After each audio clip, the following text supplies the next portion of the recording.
Hello friends, welcome back to my channel my diaries. ఈరోజు Rathasaptami and Friday కూడా కదా.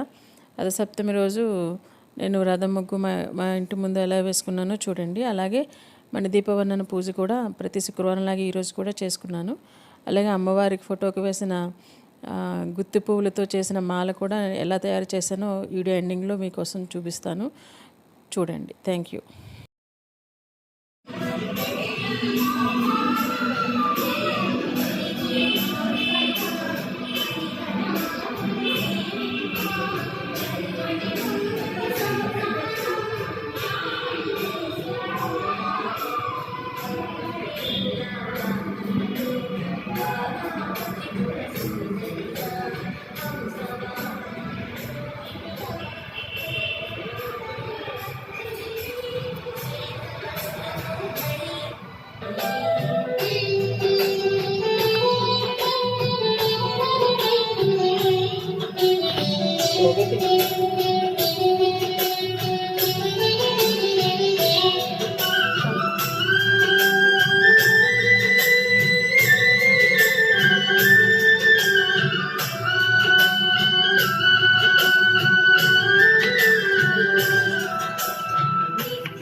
ఓకేనా?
ఈ వీడియో మీకు నచ్చినట్లయితే లైక్ చేయండి, షేర్ చేయండి, సబ్స్క్రైబ్ చేయండి. కొత్తగా ఉన్న ఛానల్ చూస్తే కనుక పక్కనే ఉన్న బెల్ ఐకాన్ని ప్రెస్ చేస్తే నేను చేసే ప్రతి వీడియో మీకు నోటిఫికేషన్స్ వస్తాయి. Thanks for watching.